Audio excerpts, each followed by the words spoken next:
maging ligtas, maging panatag Pilipinas. Maging panatag Pilipinas. Maging panatag Pilipinas. Ligtas ang bayan kung laging handa ang mamamayan. Tunghayan ang mga balita at kwento ng kahandaan, pagtutulungan at mabilis na aksyon sa Civil Defense in Action.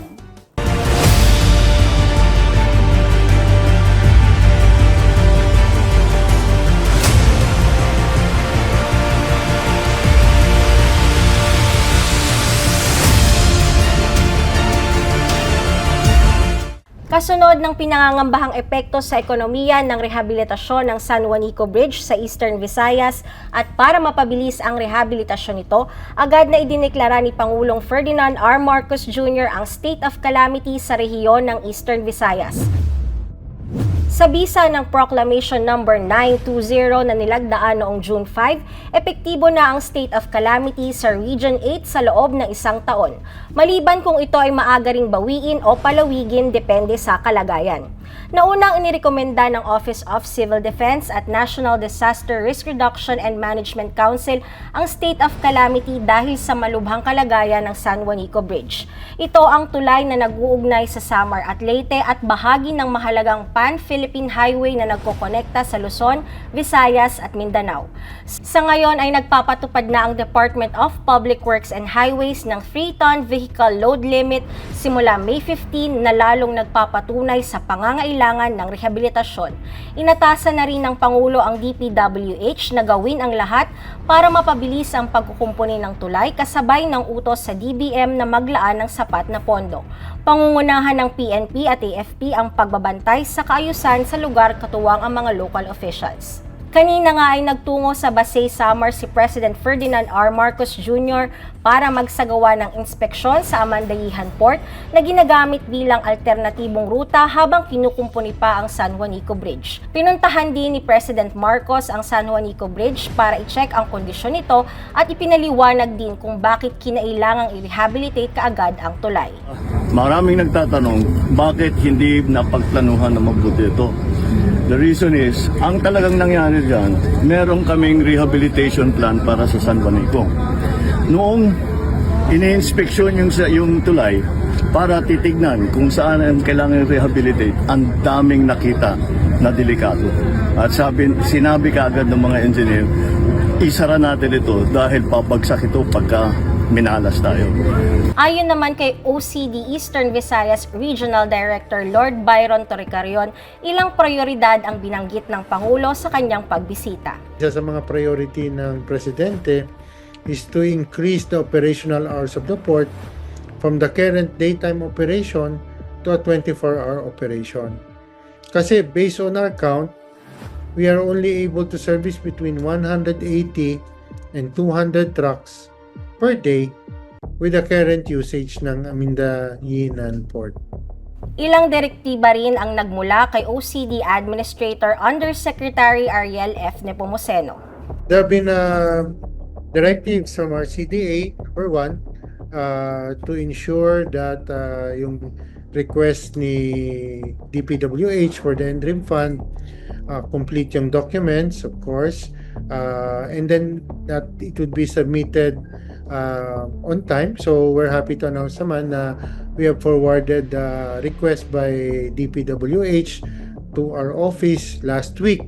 Another instruction also by our CDAs to ensure to be proactive, to recognize yung mga needs pa with regards to what programs to alleviate the crisis situation in San Juanico. So, like for example, itong libreng sakay ng RoRo, and then lighting of temporary terminal sites for land travel, yung fuel support natin sa libreng sakay sa land naman, no? So, we are all currently doing that, and we are also continually assessing. We have submitted our comprehensive response plan for the CDA's perusal, but currently we're maintaining a right, like what we have right now. This is the MRV natin. I'll show you around, no, para you get a better idea. So this is the MRV. So we're off San Juanico lang. That is San Juanico, the temporary terminal right there. So we're moving. This is the operational part of the MRV, no? So we have duty officers here, and then you could see naman we have off-site cameras even up to Calbayo. So this is being 24 hours manned ito. So we're here on site. Isa po to sa mga ano natin to better respond and to manage yung traffic situation. Sinisiguro naman ng OCD Eastern Visayas na mananatili ang suporta nito habang kinukumpuni ang San Juanico Bridge. Yung major talaga natin na support will be the libreng sakay na RoRo. This will be funded by OCD, and this will cater to essential and perishable goods for truckers, at the same time for government response. So, pag may libreng sakay na, this will also lessen the impact, the economic impact, especially the inflationary impact, no? And this will also address, may mga kababayan tayo na yung karga saging na nasisira na lang. Yung iba dyan, vegetables, that they could not be loaded because of the line sa paying na barko. So with the operational na natin itong libreng sakay, next week, they will be prioritized. So hindi na po natin makikita na umiiyak yung mga kasamahan natin, mga kababayan natin na hindi maloload yung mga vegetable nila for DA, yung mga essential and prime commodities, no?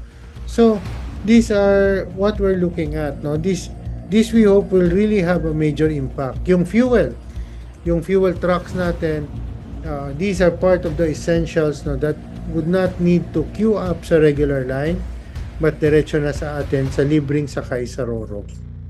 Nananatili namang nakaalalay at handang umagapay ang inyong Office of Civil Defense sa mga mamamayang lubhang naapektuhan ng kasulukuyang kalagayan ng San Juanico Bridge. Nagdulot ng pinsala ang mga naitalang pagbaha sa iba't ibang bahagi ng bansa kasunod ng ulan na dulot ng low pressure area at hanging habagat. Ayon sa ulat ng Office of Civil Defense, kabilang sa binaha ang San Jose del Monte, Bulacan. Umapaw kasi ang creek doon na nagdulot ng pagbaha. Ito ang pinatutukan ni OCD sa mga lokal nilang opisyal ayon mismo kay OCD spokesman Chris Noel Bendijo.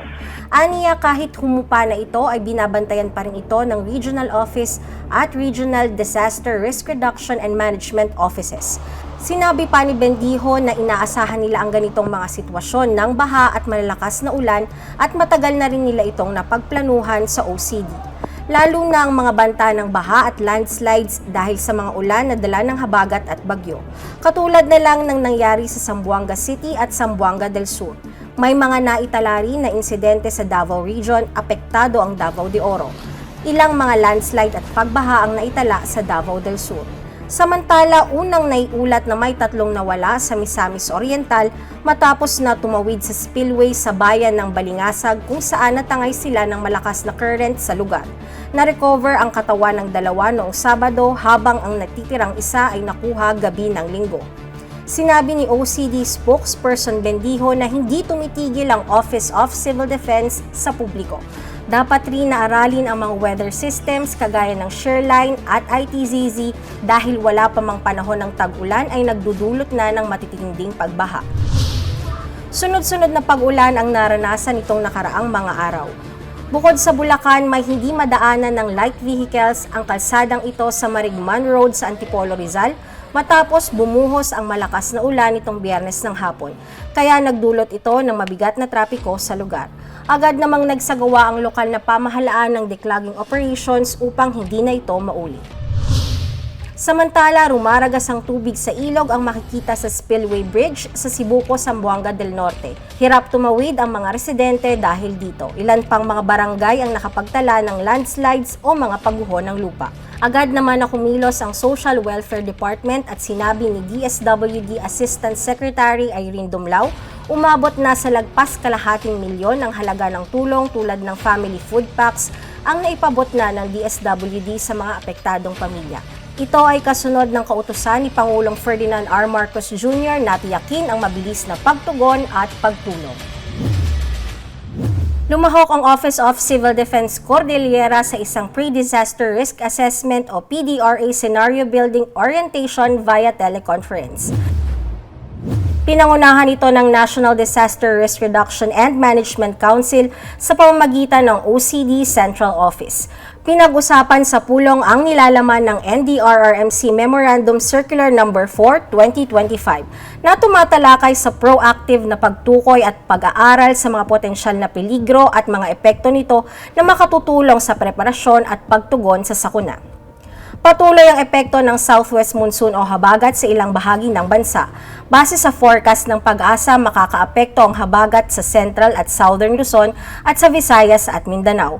Magkakaroon ng tuloy-tuloy na ulan sa Zambales, Bataan, Occidental Mindoro, Palawan at Antique. Makararanas naman ng kalat-kalat na ulan ang Metro Manila, Pangasinan, Calabarzon, Bicol, Caraga at Davao Region at ang natitirang bahagi ng Visayas, Central Luzon at Mimaropa. Nagbigay ng technical assistance ang OCD-NCR at DILG-NCR sa lokal na pamahalaan ng Valenzuela sa paghahanda nito para sa 25th Gawad Kalasag Seal.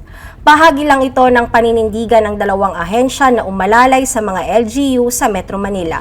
Ang Gawad Kalasag ay isang pambansang pagkilala na ibinibigay ng National Disaster Risk Reduction and Management Council sa mga lokal na pamahalaan, paaralan at iba pang institusyon na nagpapakita ng kahusayan sa disaster risk reduction and management at humanitarian assistance.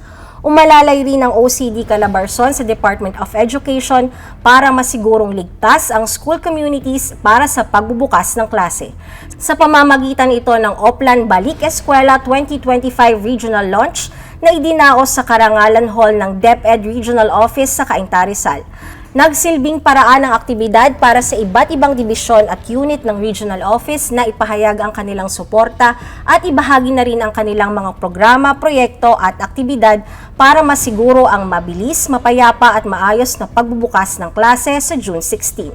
Base sa datos ng DepEd Region 4A, aabot sa mahigit 3.8 million ang bilang ng mga estudyanteng inaasahang papasok sa mga paaralan sa rehiyon ngayong school year.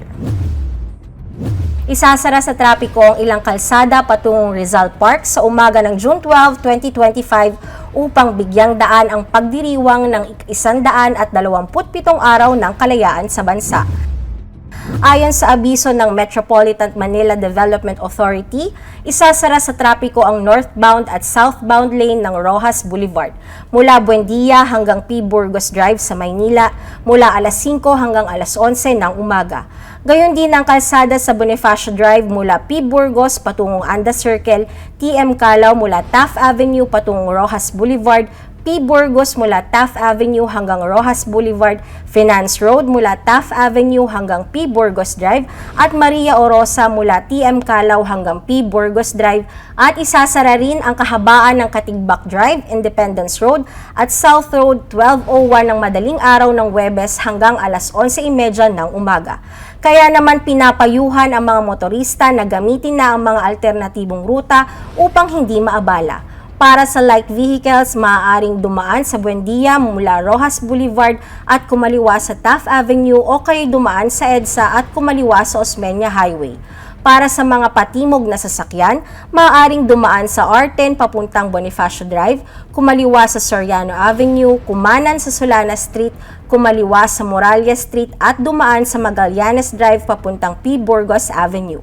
Para sa mga truck patungong North Harbor, pinapayuhang dumaan sa Osmeña Highway, Quirino Avenue, Nagtahan Street, Lacson Avenue, Yuseco Street at Kapulong Street papuntang R10.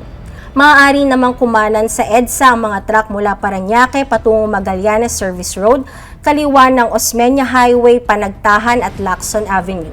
Ganito rin ang maaaring tahaki ng mga truck na patungong timog ayon sa MMDA. Nasa 1,000 tauhan ang ide-deploy para tiyakin ang maayos na daloy ng trapiko at seguridad ng publiko sa lugar. Nakahanda rin ang mga ambulansya at mga traffic barrier para sa mapayapang pagdiriwang. Samantala, sa ulat panahon sa mismong araw ng kalayaan ayon sa special weather outlook na inilabas ng PAGASA, asahan ang mga pag-ulan sa bansa na epekto ng southwest monsoon o habagat sa June 12. Tulad sa Metro Manila, Ilocos Region, Mimaropa, Bicol Region, Isabela, Aurora, Zambales, Cavite, Batangas, Quezon, Antique at Aklan. Makararanas ng panakanakang pag-ulan sa Pangasinan, Zambales, Bataan, Palawan at Occidental Mindoro. Habang maulap na kalangitan na may pulupulong pag-ulan o pagkidlat, pagkulog ang mararanasan sa natitirang bahagi ng Luzon at kanlurang bahagi ng Visayas. Maulap na kalangitan naman ang mamamayani sa iba't iba pang bahagi ng bansa na may posibilidad na localized rain showers or thunderstorms sa hapon o gabi. Katamtaman hanggang malakas na hangin naman ang mamamayani sa timog kanluran hanggang sa timog ang iiral sa Luzon, kanlurang bahagi ng Visayas na may katamtaman hanggang maalong karagatan. Mahina hanggang katamtamang hangin ang mararanasan mula sa timog silangan ang makakaapekto sa natitirang bahagi ng bansa na may banayad hanggang sa katamtamang alon sa karagatan. Ang tropical cyclone na binabantayan sa labas ng Philippine Area of Responsibility ay inaasahang lilipat pahilaga, hilagang kanluran at direktang makaapekto sa bansa. Nakatanggap ang inyong Office of Civil Defense ng very satisfactory rating mula sa Department of Budget and Management Fiscal Year 2024 Annual Agency Performance Review. Patunay ito ng malakas na performance ng inyong OCD pagdating sa budget utilization, program delivery, and accountability. Ang inyong OCD na nagtatrabaho sa ilalim ng Department of National Defense ay nakatulong sa overall rating ng departamento na nakakuha ng 4.12 out of 5. Na siya namang nagpapakita na nagagamit sa tama at wasto ang pondo ng bayan na ipinagkakatiwala sa kanila. Ipinakita rin ang tinatawag na responsiveness sa pagtalima sa mga performance targets. Sinisiyasat ng AAPR ang physical, financial at income performance ng bawat ahensya na ikukumpara sa actual na resulta laban sa planadong target habang inaalam ang kalidad at timeliness ng fund utilization reports. Ikinatuwa naman ito ni OCD Administrator Undersecretary Ariel Nepomuceno. Aniya, hindi lang ito maituturing na score kundi isang testamento sa disiplina ng inyong OCD na ma-align ang mga programa sa national goals, na pinalalakas ang resources at ang tinatawag na accountability habang nagsisilbi sa taong bayan. Sa ilalim ng pamumuno ni Yusek Nepomuceno, naging prioridad ang early warning systems, capacity building ng mga local governments, risk-informed development planning at ang tamang koordinasyon sa national response clusters. Sinabi pa ni Yusek Nepomuceno na makakaasa ang publiko sa mas matibay at maayos na Office of Civil Defense. Laging tandaan, bawat segundo ay mahalaga. Ligtas ang bayan kung handa ang mamamayan. Kaya't mainam na laging handa anuman ang ganap. Dahil sa bagong Pilipinas, walang maiiwan. Ako po si Laila Obtinalia at ito ang Civil Defense in Action. Maging ligtas, maging panatag, Pilipinas.